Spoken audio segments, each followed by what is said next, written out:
So Angela is an innovation project manager at Power Engineers, focusing on internal and external innovation opportunities. She has over 18 years of project management experience, managing technical software implementations, custom application development projects, acquisitions, and innovation projects. She also does consulting. She enjoys going to a job every day where an opportunity to come up with new ideas to problem solve, as well as strategies for rolling out innovative ideas that create value for Power Engineers. Angela is also a co-founder of the Power Women's Network and loves being in the environment where diversity is welcome. When she's not at work, and I just learned a lot more about this, you can find Angela running on the trails, rock climbing, skiing, ice climbing, hiking, and whatever else involves being outside and enjoying what life and nature has to offer. So we are so grateful that Angela is joining us today, and I'm going to be educating us more on how our voice matters. We just want to also let you folks know that Idaho Partners for Good is currently in the process of nominating and having new grantees apply to be our new grantee for this next upcoming year. This is an exciting time for us and exciting for our potential grantees.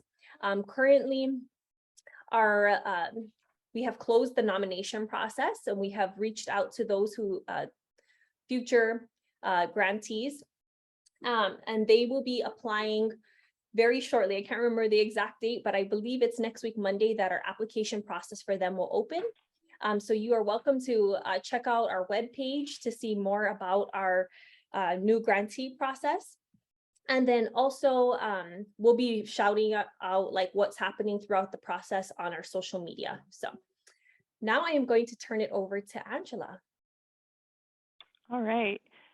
Thank you. And thank you all for joining today. I'm really excited to talk with you and share, and then also we'll get to work together. So today's session is called Your Voice Matters, Arm Yourself with an Innovative Mindset. And I know that we had a little introduction there, but I'll be super brief here. Kai introduced me and talked about what I do for work. So I am an innovation manager at Power Engineers. I do like to share my happy place. This is actually a picture taken in one of my happy places, just being outside. And this was in the Dolomites. So if you love the mountains, I would definitely recommend heading to the Dolomites in Italy. They are just spectacular. Favorite food, I put this out there because I love to hear restaurant tips. So I love sushi. And if you have any tips on great sushi restaurants, I don't care where you live or where you've been, if you could put that in the chat. I always like to keep track and try different sushi places. Currently reading, I love books. I am an avid reader. Every night I read. I found this book last night. It was really interesting at the Bound Crossing Library, and it's called The Beautiful No. I hadn't heard of it before. It's called The Beautiful No and Other Tales of Trial, Transcendence, and Transformation. And it's written by Sherry Salata.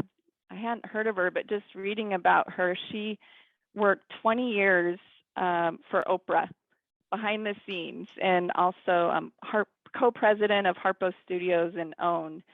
And it's just really interesting, her story of she retired at 50 something and just decided to go after her life, you know, and so I thought that was a really good message. So far, it's a good book.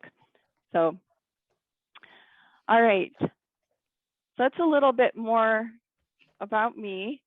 Let's talk about today. So we're going to go on a little journey together. First, we'll start on the inside, and then we're going to learn some things, do some things. Ideally, we're doing the things that we learned. And then I'll share some examples of some work that we've done using some of the techniques I'll be sharing. And then we'll wrap it up.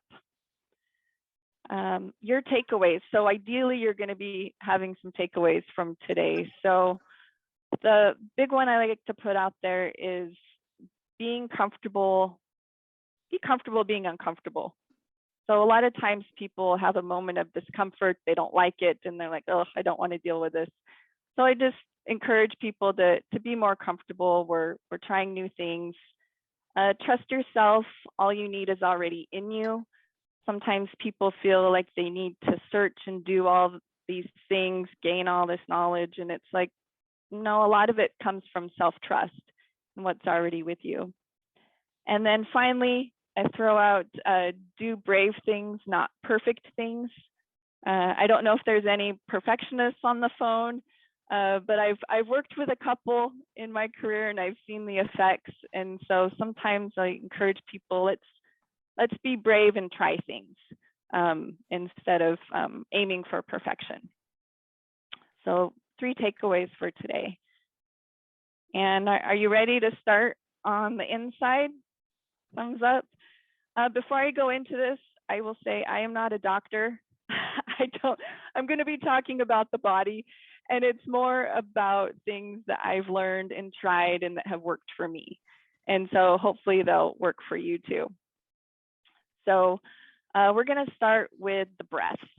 And I see that you're sitting here in front of me via camera and you're breathing.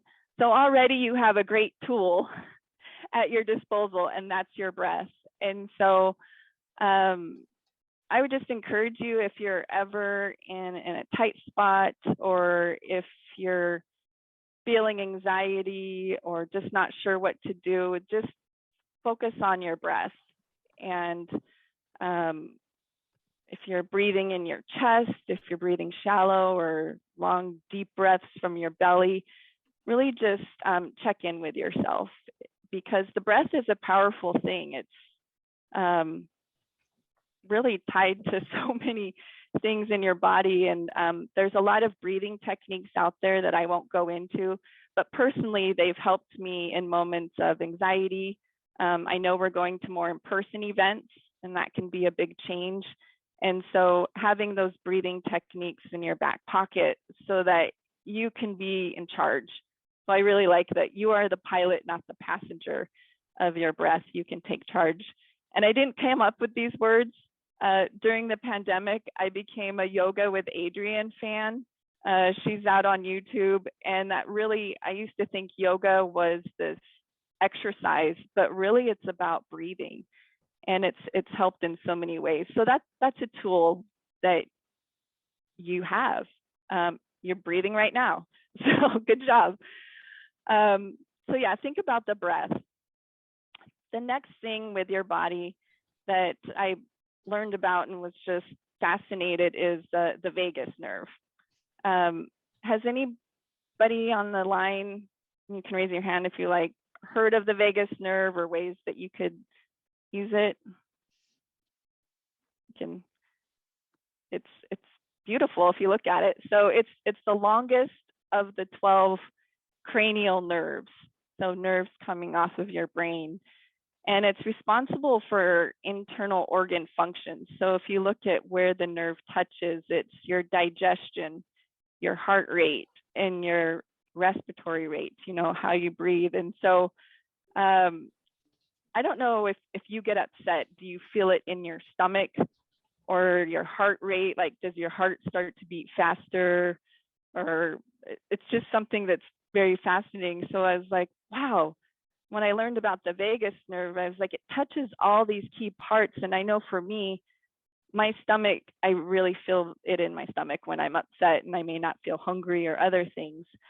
But then I was like, wait, I can use this nerve to my advantage by strengthening it.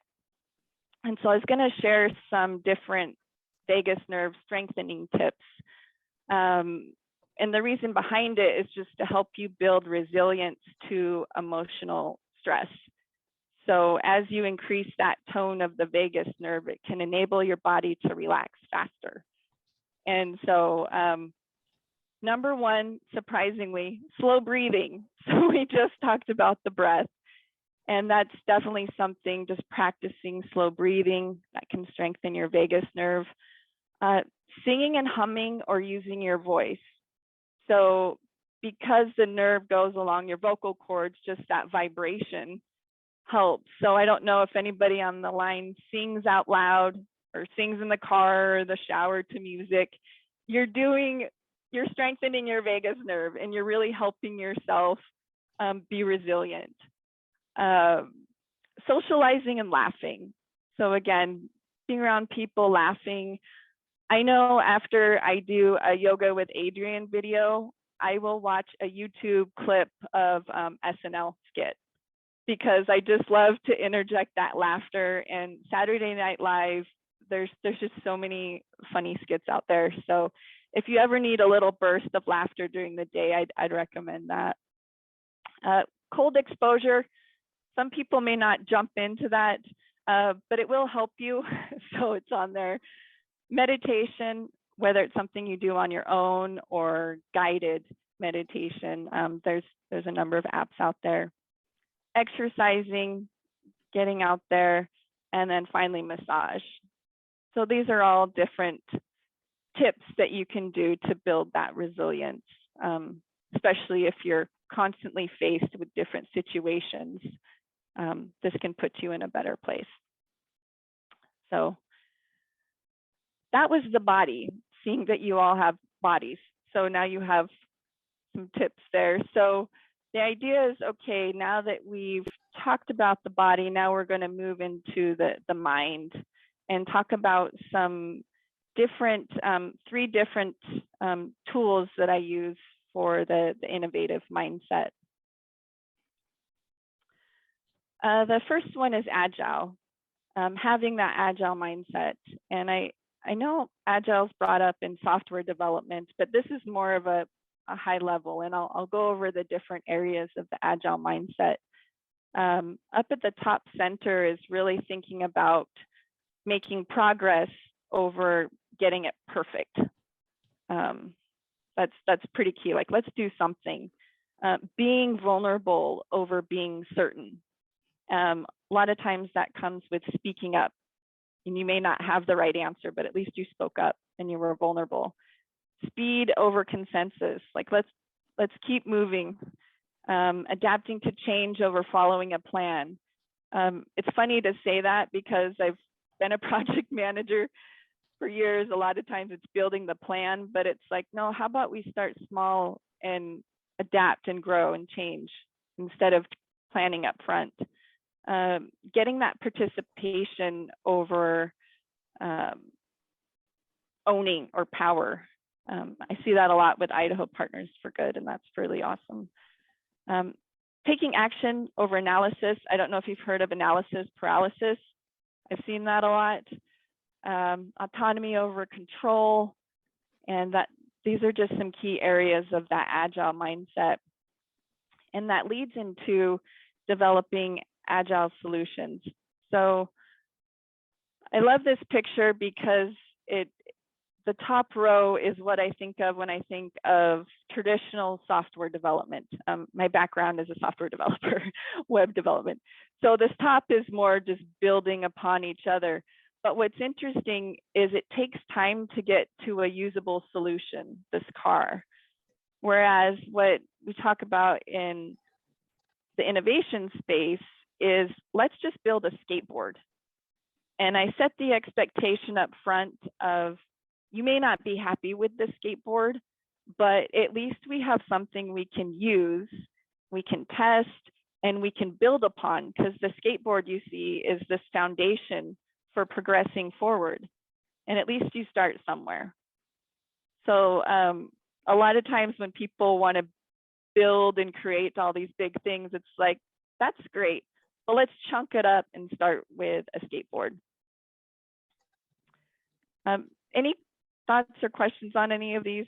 I'll check in with you. Blossom? So that last slide you had about the agile mindset, is that, do you find that very often? How many, in your work, how often do you encounter people who have this type of a mindset? Not very often. I also work with engineers, and we'll get into that a bit more, but just by their discipline, perfectionism is very important and failure is not an option. So it may depend on the profession, but at least who I work with, yeah, I don't see this a lot. So no, that's a good one. But I do help them through it. We work through it together. Because once they see the skateboard, then it's like, cool, we have something. And so that seeing results helps that mindset a bit more. The next area is design thinking. And there's so many different flavors of design thinking out there. But when I talk about design thinking, I more think of it as this nonlinear iterative process. Like it's not like step by step by step, it's iterative, and it really starts with understanding who's going to be using the solution. And oftentimes it's putting yourself in their shoes and challenging assumptions. For example, sometimes people may say, oh, we've done that before and it didn't work. It's like, okay, well, let's dig a little bit deeper. Redefining problems. Sometimes people may come with a solution and so say, okay, well, what problem are you trying to solve? And then it's like, oh, okay, well, let's take a step back. And sometimes we need to redefine the problem before we can really jump to a solution and create something that we can prototype and test. So this is a very, I think of this as more of an umbrella, but point out that there are many different flavors of design thinking out there. What it looks like, and this is more of that iterative form, is starting with empathy, understanding who you're designing for, figuring out the problem, making sure you have a good problem definition, and then developing all of those great ideas, so ideating. And that ideation can also be thought of, some people use the term divergent thinking, just brainstorming, coming up with a ton of ideas, and then narrowing it down to something that you can prototype and create an experiment with and test. So you're refining, and then ideally you're going back to the person or even involving them the whole time to say, is this going to meet your needs? And it's, again, that back and forth iterative process. So I like the picture here, but again, like I said, keep in mind that there's so many different flavors out there. The last area I wanted to touch on with you all is psychological safety. And psychological safety is more about the environment that you're in versus a tool. So it's something I like to create awareness for in different groups that I work with. And it's really that belief that you're not going to be punished or humiliated for speaking up with ideas, questions, concerns, or mistakes. And I'll tell you, it's sad when you talk with somebody before a meeting and they have all these great ideas, and then you enter a meeting and they're quiet. And it's like, oh, what can we do to create a safer space for people to speak up, which is super important for design thinking, agile, building these minimal viable solutions that we build. It all starts with people and ensuring they feel safe to speak up. So I'll throw out a couple considerations around psychological safety. And one quick note, though, Amy Edmondson is the psychologist who coined the term psychological safety, and she wrote a book called The Fearless Organization, which is just where I'm taking a number of these resources from. So the first consideration I put out there for people to think about is performance standards, and thinking about your team's performance standards or teams that you're working with. And this x-axis really hits at that. So I know with groups I work with, they tend to have high performance standards. And then the y-axis is psychological safety. So in those cases of high performance standards and there's low psychological safety, that's an anxiety zone. And people are reluctant to share their ideas, try new things, because they're in this self-protective state, and it's not a good place to be. And I don't know if you've been there before, but I don't enjoy being in the anxiety zone. I much prefer being in that learning zone.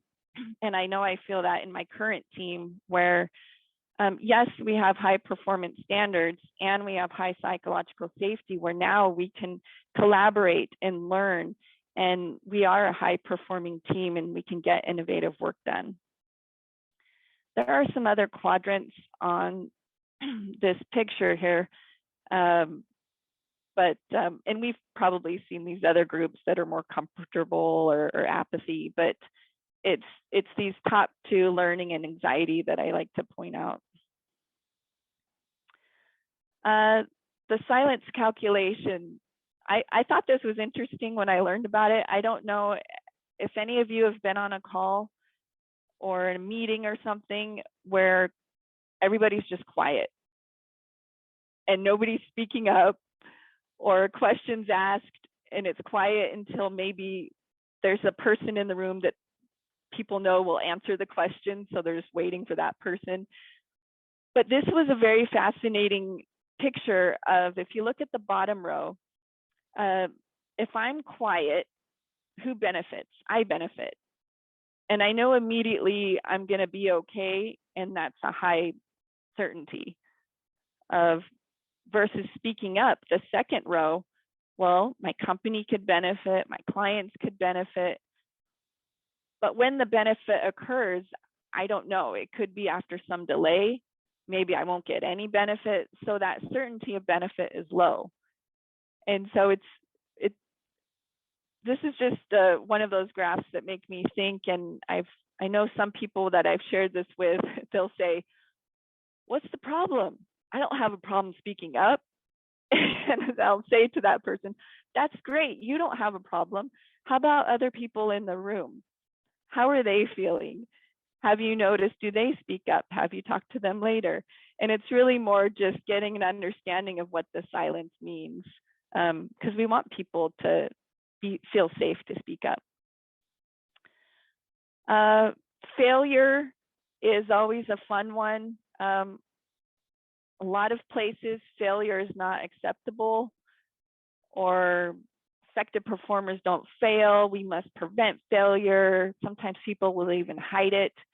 And so it's more of, how can we destigmatize failure into more of a learning place?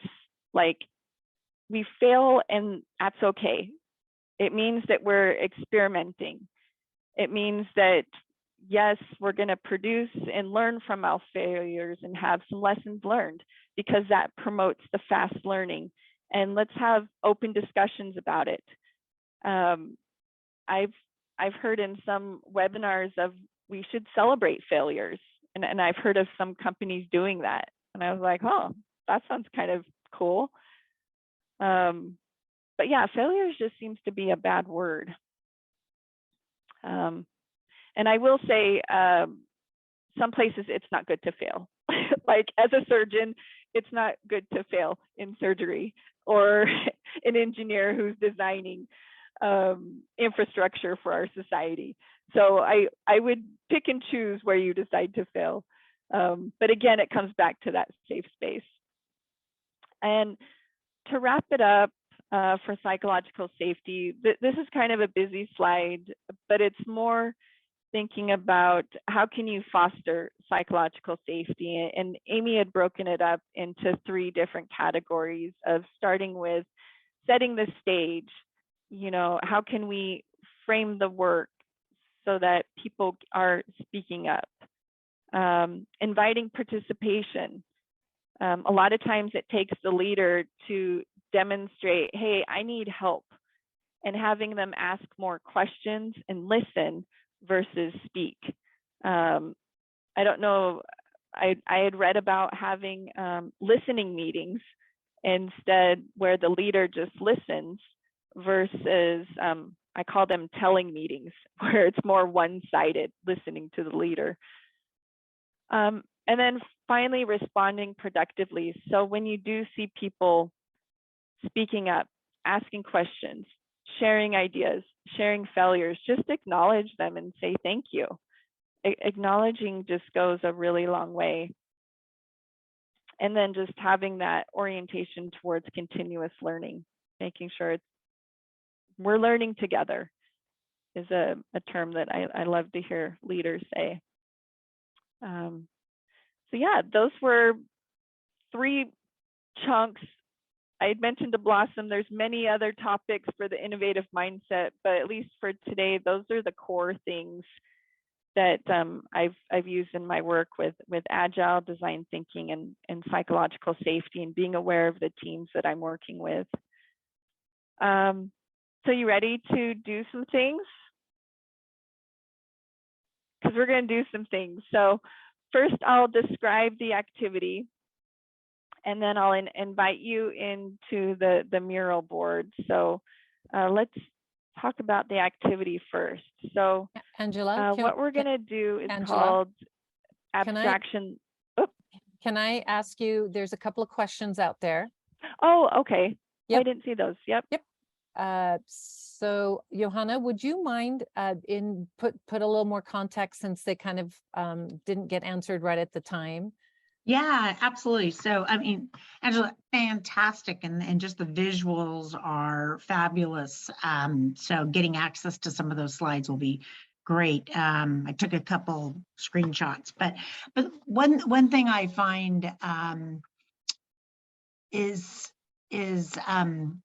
even a team can embrace some of these concepts. You know, failure, I guess, would be one. That it's okay to, you know, try, but then not necessarily all of the above leadership have. And I'm just curious how within your actual work, you know, you have a very important role in the organization, but how have you engaged with leaders to give you that, I guess, that bandwidth to be able to do that work? And I should be showing my face, I'm sorry. Oh, no, that's great. I would say it depends on the leader that I've been working with. We have been doing some one-on-one conversations and presentations with our management committee members to get their support for some of these spaces. But I know within our organization, being a consulting company, sometimes the systems that are in place make it tough for people to fail. And so right now, that's something that I'm working through, but it has been building those relationships with the leaders, sharing the information with them that I'm sharing with you today. And also, when we've worked with different teams and had ideation sessions, sharing the results back to leaders. Yeah. So we may do company-wide surveys, but that doesn't hit some of these big points that are coming up in our one-on-one conversations. So I've asked for a regular standing meeting with them to share and co-design solutions together was my ask, and they didn't tell me no. So I took it as, okay, so we'll schedule meetings then. Perfect. Awesome. Yeah, great. It's great to hear just how, yeah, it's got to include leaders. And it sounds like you've got some ways that you've really been able to begin stepping that direction. So thank you.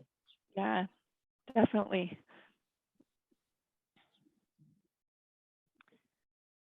All right. Should I keep going?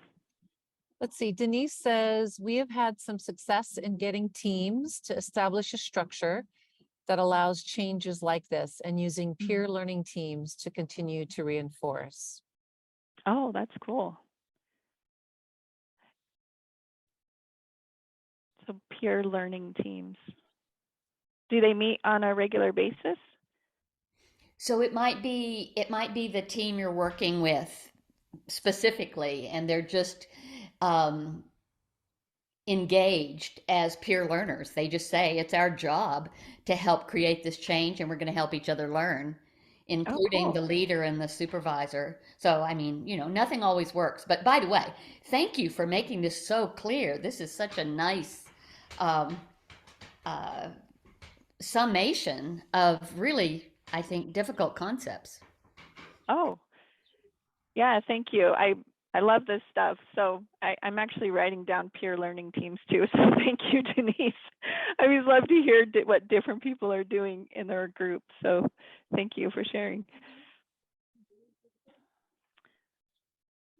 All right. Well, we'll keep going through. So abstraction laddering, this is a way of reconsidering a problem statement by broadening or narrowing its focus. So when we were talking about design thinking, after empathy was defined, and that was figuring out the problem. So this abstraction laddering is a technique you could use to really hone in on your problem statement. And so the example of what this diagram shows is they started out with, we need to increase the number of voter registrants. So they went up to broaden it. So this was more of the why. And then to narrow the focus, they went down in the how. So we'll be working on an abstraction ladder. Before we do that, for brainstorming or any type of ideation, I always like to talk about any ground rules or rules of the road, since this is our first time working together as a team. So since we're going to be a team for a short period of time, how do we want our session to flow? This is where I'll ask you all to get your thoughts.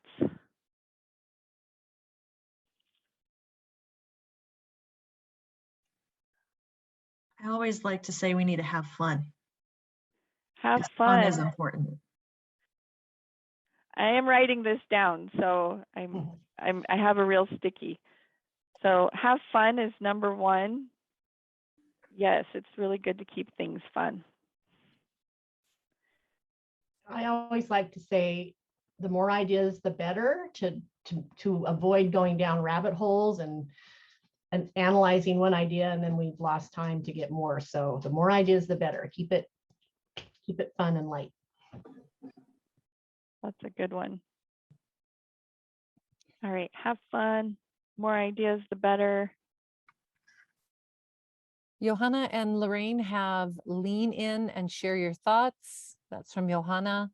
Lorraine has listening to everyone. Okay. Nice. All right. Cool. So we have fun, more ideas, the better, lean in, share your thoughts, and listen. So that will be something to keep in mind as we ideate together. So here's something to think about, and then I'll describe what we'll do as a team. So hopefully you can have two processes going on. So the first one is, what is a challenge you would like to see addressed? And I kept this broad on purpose. So this will be something that we'll come up with, each of you. And then within Mural, and I'll send you the link to that, we'll work together to ideate on challenge statements.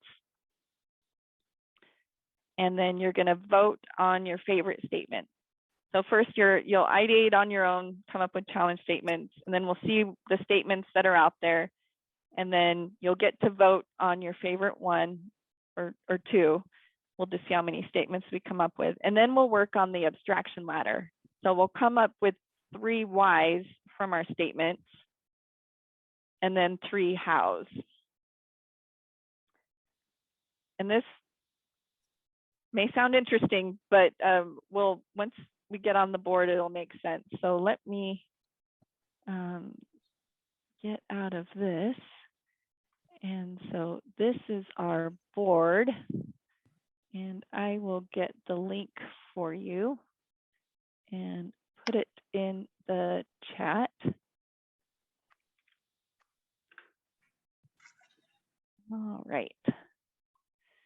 So if you'll click on the link in the chat, it should take you to this mural board. And Chrome is the preferred browser, but we'll see. I have everybody set up as instruments, so we'll see which instrument you got assigned. I can see Johanna's the piano. We have two pianos, Denise and Johanna. Cool. Okay, so I will hide that. I see some people out there. So first, is there anybody new to Mural?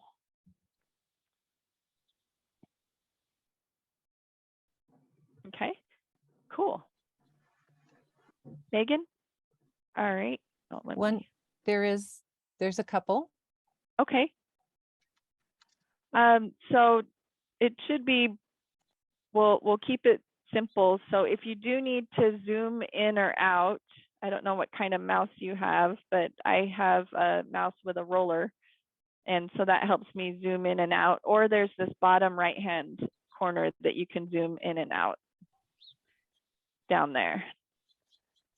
I do have sticky notes set up, but eventually you may want to use sticky notes or images, and that's in this left-hand toolbar area. And I'll let you know when we need to use those. For now, Megan, do you have a question?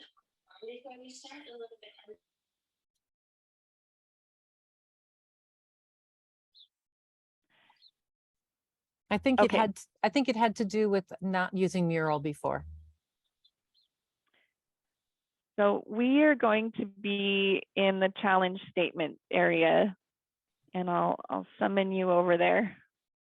And then, so this is where we're going to. So one note per person, what's a challenge you would like to see addressed? And so we'll just take a couple minutes, and ideally we'll have, see how many ideas we get for challenge statements. And you can just do one, and that's okay. We'll see how many we get.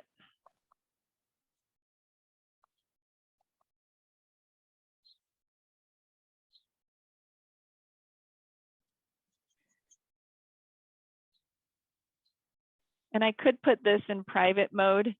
That is a cool feature in Mural, but I'm leaving it open because we're a small open group. But that is a neat feature that you can use with groups to have more psychological safety, is have private mode, so people feel more comfortable with their stickies.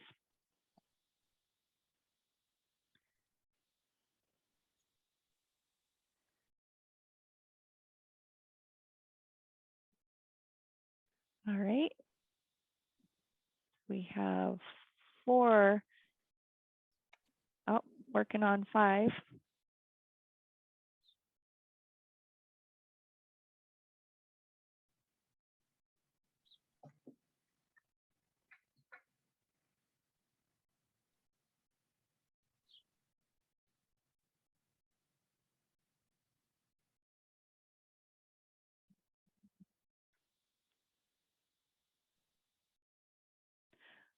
Okay.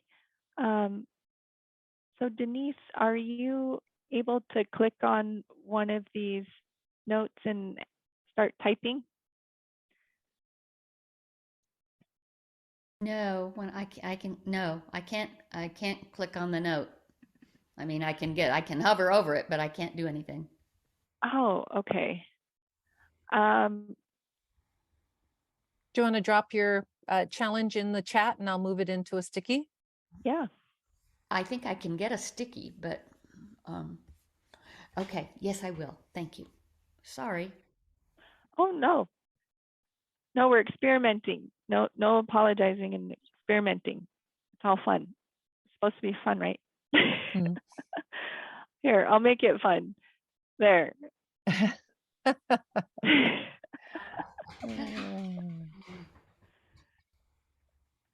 I tell teams when I work with them, I said, we will have fun. Okay. All right, that didn't quite work. I'll type it in.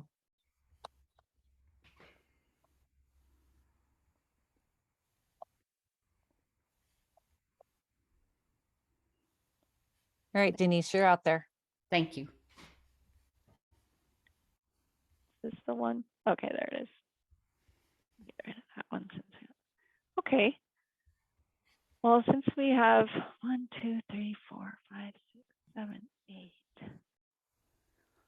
we'll open up a voting session of challenge statement. We'll give you 2 votes per person, and we'll narrow down what you can vote on. And we'll start. So you'll just have 2 votes. And if you click on a note, that will add your vote. And if you're like, oh no, I didn't mean to do that, you can do shift and click to remove a vote. Shift and click.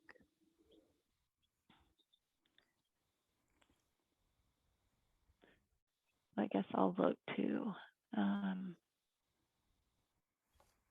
Angela, how do I make it big enough that I can read it? Oh, okay. There, I found it. Shit.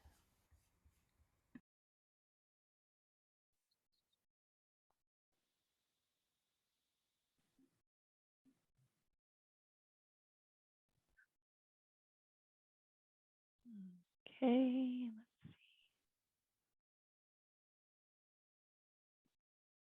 So we got, it's always fun to watch the votes. Oh, Kai, you're the maracas. That's cool. You got a fun instrument. Yeah, that was kind of funny. Well, just a couple more. So Denise, are you able to click on any of the notes you like? No, I am just totally numb here. Okay. Well, I'm sorry. I think maybe we'll, are you okay if we continue? Absolutely. Okay. We'll get your voice out there in the others. So we'll end the voting session. And so, all right, our top one is how to engage quiet voices. It's a good one. And then we had a tie the other ones, and this is on down. So, okay, cool. It's nice that there's a clear winner. So how to engage quiet voices. So we will make that our challenge statement. So I'll just put that over here. How to engage quiet voices to advocate.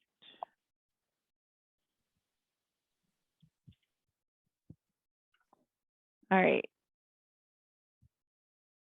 We can just follow along here. If you're okay speaking out, or if you just want to use sticky notes, that's fine. We can go both ways. So our challenge statement is how to engage quiet voices to advocate.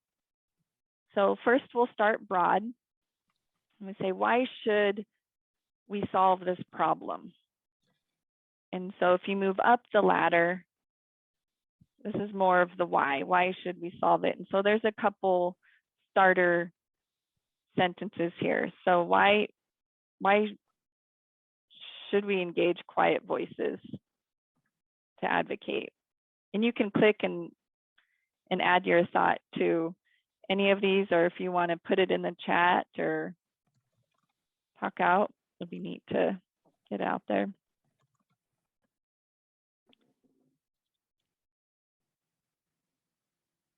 Okay, I lost where you're at. Okay. Oh, okay. I just need to move the screen some more. All righty. I'll summon you. Okay, thank you. Hopefully. Okay. Perfect. Now I'll release you. So we have our challenge statement, and we're moving up the ladder. So, and I'll grab yours, Denise, to be more inclusive.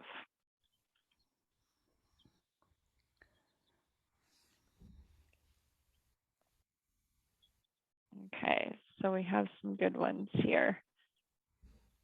So why is it important? We get good ideas and support, get a broader perspective. It's important that everyone feels heard, be more inclusive, ensure all perspectives, concerns are recognized. Okay, cool. So if we move up from the whys to, okay, now let's do the 3 how might we's. So in our first why box,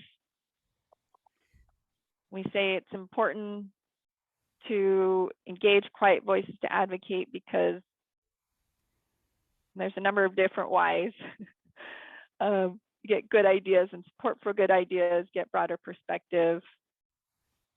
We have great ideas. We need diversity perspectives.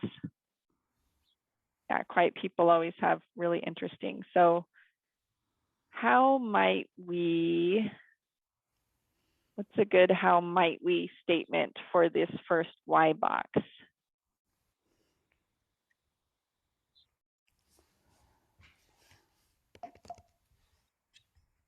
Could be how might we engage the quiet folks in a way that makes them feel safe?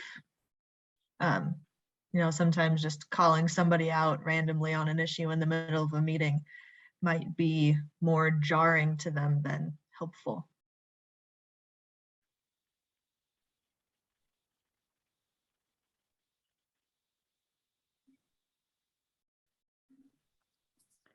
Well, that's a good one. How might we change our current way of collaborating? I'll put this one over here. That's a good one. Okay.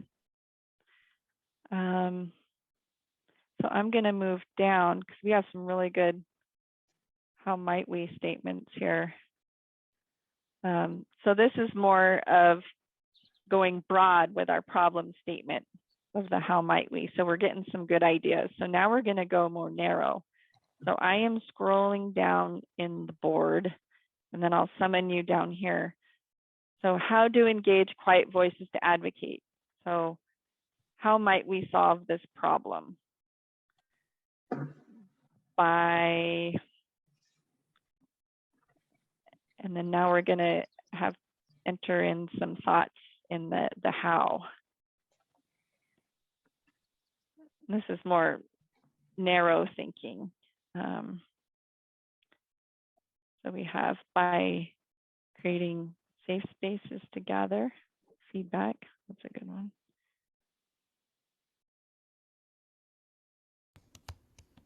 Cool. I'm going to move this guy over here. By learning facilitation tactics, creating safe spaces to gather feedback, ensuring the loud voices are facilitated well. One technique I've heard for that is having a conversation with the individual beforehand of, hey, let's make sure everybody has a voice today. All right. So we have some good how statements. So then now if we move to the how might we, so if we know we need to,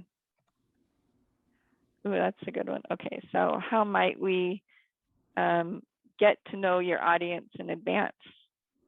I'm going to build on yours, Riley.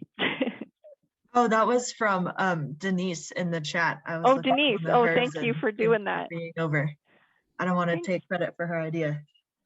Cool. It was a good one. That's why I chose it first. Nice. Good teamwork there. Thank you. Gotcha. Yeah. How might we get to know our audience in advance? That's a good one.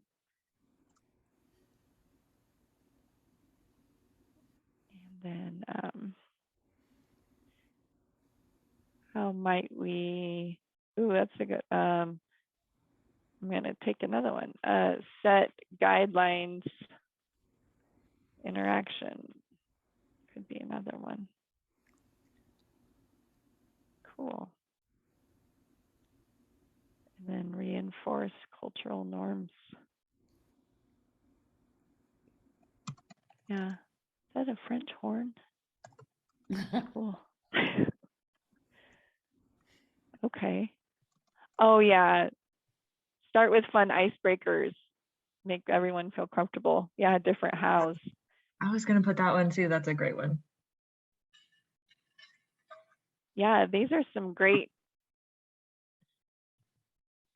So this is the activity of, we started with this statement, this challenge, and by using this abstraction ladder, we were able to go broad of, why is this important? And then coming up with different statements, how might we statements?